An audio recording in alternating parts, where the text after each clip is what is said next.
Donc, bienvenue dans cette nouvelle vidéo. Aujourd'hui, on est en compagnie de Guy Leroy, qui est photographe dans le collectif DR et qui va nous parler de son expérience sur un sujet qu'il a fait il n'y a pas très longtemps. Tu l'as fait quand d'ailleurs ce sujet sur Cuba? Juste avant le confinement, je suis rentré avant la fermeture des frontières, donc c'était en mars, Ouais, donc c'était l'année avant dernière au moment où on tourne la février-mars, vidéo. oui. Et donc ce reportage, tu as réussi à le vendre à plusieurs magazines maintenant, et il est encore en diffusion. Donc je vais te laisser te présenter déjà. Est-ce que tu peux nous dire un peu qui tu es, quelles sont tes spécialités en photo? Donc je suis Guy Leroy, photographe professionnel depuis combien de temps? 2 ans. C'est une deuxième carrière que j'entreprends puisque j'étais médecin pendant très longtemps. J'ai arrêté ma carrière médicale pour me lancer dans la photo et rapidement, avec Fred, le collectif, Vincent, devenir photographe professionnel, mais photographe et vendre, dans le but de vendre, mes reportages à la presse. Et donc du coup, tes spécialités en photo, c'est quoi? La photographie humaniste, je pense. Je m'intéresse aux gens, beaucoup. Du fait de ma première carrière où j'étais au contact des gens, pour aider les gens pendant toute ma carrière, forcément en tant que médecin, biologiste. Et là, maintenant, je vais à la rencontre des gens, plus avec une aiguille à la main, mais avec un appareil photo à la main. Et pour rencontrer les gens, raconter leurs histoires, les écouter et témoigner des choses bonnes et mauvaises. Hmm. Aujourd'hui, on va parler d'un sujet que tu as fait donc, à Cuba, qui est passé il n'y a pas longtemps, il y a quelques jours, dans le magazine Ça m'intéresse. Est-ce que tu peux nous parler de ce sujet?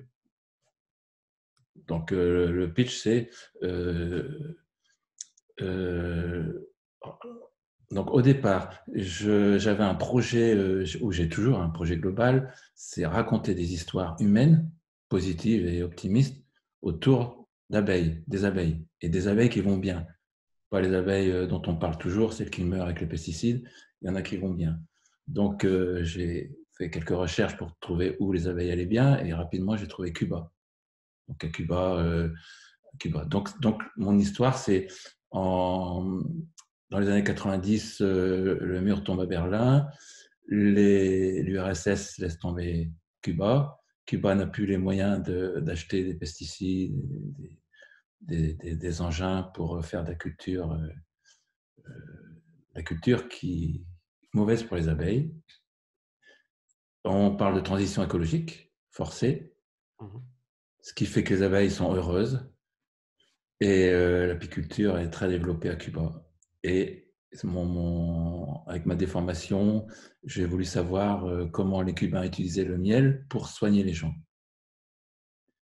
Ouais. Et c'est donc le sujet que j'ai essayé de traiter. Ah, c'est un super sujet qui est positif, qui touche à plein de thématiques, comme tu viens de dire, la santé, l'écologie, un peu l'histoire aussi et la culture. Et c'est vachement intéressant. Comment tu as eu l'idée de ce reportage, de ce sujet? Parce que je voulais aller à Cuba. À Cuba, les abeilles sont en forme. Donc, je me suis dit, ça colle avec mon sujet, les abeilles sont en forme, et il faut que je trouve une idée maintenant à raconter, une idée sur le côté humain. Et j'ai pensé aux médecins cubains, aux infirmières, et comment ces gens se servent du miel pour soigner. Mm. Donc, au départ, j'avais des rendez-vous dans les hôpitaux, dans les laboratoires, pour parler à mes anciens confrères médecins. J'avais mes rendez-vous partout, sauf que j'ai reçu avant mon départ à Cuba un mail de l'ambassade disant qu'il me fallait un visa professionnel Mm. de journaliste pour pouvoir aller à Cuba. Donc j'y suis allé quand même sans savoir si on me refoulerait pas. J'y suis allé en tant que touriste. Mm. Et sur place, j'ai commencé le début de mon histoire, à la campagne, voir les apiculteurs. Et arrivé au côté médical, je ne savais plus quoi faire. Mm. Donc là, je me suis rendu compte qu'il fallait avoir des plans B, des plans C quand on fait un reportage, parce qu'il y a toujours des imprévus. Et là, j'étais en plein imprévu. Et euh, après une journée, une, deux, j'ai tourné en rond. Je suis allé à une terrasse avec mon fixeur. J'ai bu 2 mojitos. Et là, idée, le médical, je ne peux pas parce que je n'ai pas les autorisations. Je vais faire le paramédical. où là, je pouvais, paramédical, dans le libéral, pas dans les hôpitaux ou les instituts, quoique. Et je décidais avec mon fixeur Telsi de voir ce que je pouvais voir. Donc, elle-même était esthéticienne. Je suis allé voir une chamane qui soigne les gens, une infirmière chamane qui soigne les gens, un Mmh. centre holistique de massage, de soins avec le miel, où là, c'était limite parce que l'établissement avait un contrôle. Mmh. L'État a débarqué en même temps que moi, donc bizarre. Mais j'ai pu faire mes photos et ce que je D'accord. voulais faire. Ce reportage, tu l'as. Qu'est-ce que tu peux nous parler de l'expérience que tu en tires, ce que tu as appris sur toi, sur ta profession du coup de photojournaliste assez récente? J'ai appris qu'il fallait pas. Déjà, il fallait préparer son sujet à l'avance. J'avais une expérience 3 semaines avant mon voyage à Cuba. J'étais allé au Maroc pour faire un reportage aussi qui aurait pu être pas mal, mais pas assez préparé. Si bien que je suis revenu avec la tourista et rien d'autre. Et après, à conseil auprès de Vincent et toi, et j'ai préparé à fond mon sujet sur Cuba. J'ai fait des recherches sur le sujet, sur le sujet. Il faut écrire son synopsis. J'ai compris qu'il fallait écrire le synopsis avant. Comme ça, on pouvait le présenter au fixeur qui pouvait déjà travailler en amont, qu'il fallait faire la liste de ses photos et qu'il fallait avoir tous ses contacts avant de partir. Quand c'est à l'étranger comme ça, il faut que tout soit prêt. Mmh. Et si bien que, en plus, avec un fixeur, une fois sur place, prendre la photo, ça reste plus qu'un détail finalement. Mmh. Tout est prêt Ouais, tout le boulot se fait en amont, hein. Mmh. en amont. Mais il faut préparer. Maintenant, j'ai compris des plans B, des plans C en amont aussi.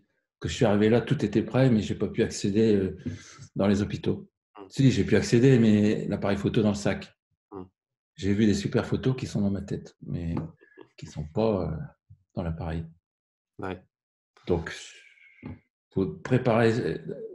C'est très important le plan B, le plan C, et savoir se retourner. J'ai gardé mon sujet, mais là, il y avait le Morito qui m'aidait, mais j'ai retrouvé une orientation au sujet, Mmh. ce qui est, ce Ouais. qui fait partie de la photo. Ouais. Ouais, le Morito, ça aide, hein. Ouais. Et sur place, qu'est-ce que tu as appris au moment de ce reportage?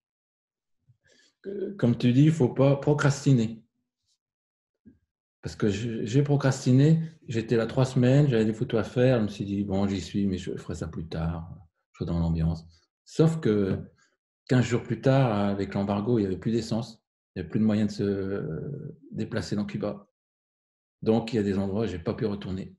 Mmh. Et ça, c'est jamais j'aurais pensé à ça. Si j'avais fait les photos tout de suite, je les avais. Après, Ouais. sur place, donc il faut, maintenant je sais, la double est très importante. Donc, je n'avais pas pensé à faire une double, je le sais, mais je ne l'ai pas fait. Tant qu'on n'a pas fait l'erreur, on ne comprend pas. On dit, moi, je ne comprends pas. Donc, il faut la double. Il faut penser à faire des portraits.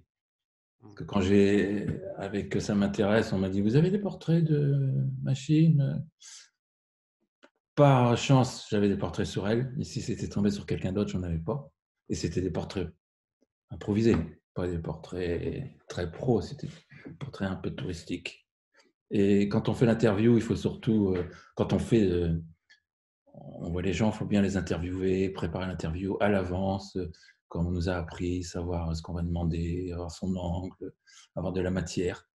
Après, quand on discute avec les rédactions, parfois on se sent un peu léger, on se dit mince, j'aurais dû demander plus. Et on fait un peu de remplissage et on sent que c'est un peu léger, quoi. Ouais, c'est ce qu'on apprend à faire dans le collectif justement. On a fait des cours sur Ouais. les techniques d'interview, sur ce genre de choses. Euh, Qu'est-ce qui t'a le plus aidé peut-être dans ces cours-là justement? On apprend, oui, tout ça, mais tant qu'on n'a pas fait l'erreur, on sait, mais sur le terrain, on ne fait pas. Hmm. Et en rentrant, je me suis rendu compte, ce que j'ai appris au retour, c'est qu'il faut faire un editing serré, préparer son reportage, avoir beaucoup de situations différentes. Parce que moi, je suis allé voir ma masseuse, j'ai pris pas mal de photos. Après, je suis allé voir je suis allé voir le centre esthétique, je suis allé voir la chamane, je suis allé voir un apiculteur. Ça faisait 4 situations. Donc, j'ai peut-être 25 photos, mais j'ai plein de doublons dans mes photos. Donc, il faut avoir beaucoup plus de situations que ça pour pouvoir resserrer l'editing et avoir une photo de chaque situation, comme on voit à Visa pour l'image. Mm.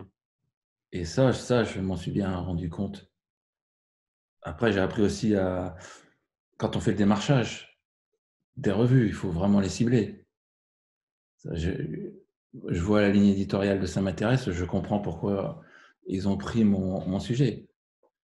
Maintenant, j'ai bien conscience que si j'envoyais ça à l'équipe, j'aurais même pas de réponse. Et il y a des choses à apprendre, c'est sur la négociation des prix, par contre. Quand on vend un reportage en exclusivité, c'est pas le même tarif.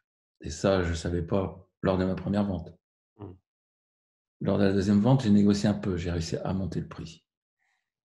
Pas Ah, beaucoup, mais ça a monté. Donc, ce sont des choses que j'ai apprises et qui m'aident maintenant pour la suite. mm. Et qui me motivent. Le fait d'avoir vendu un reportage, maintenant, je me sens photographe. Alors Mm. qu'avant, j'avais du mal à dire oui, je suis photographe professionnel pour la presse. Je me sentais pas trop légitime. Là, maintenant, ce côté-là, ça va mieux. Écoute, merci pour ce partage. Je renvoie les internautes, les gens qui verront cette vidéo sur ton espace membre dans le collectif DR pour regarder un peu ce que tu fais sur le site. Et, euh, et merci pour ton partage. Ben, ça me fait plaisir de partager.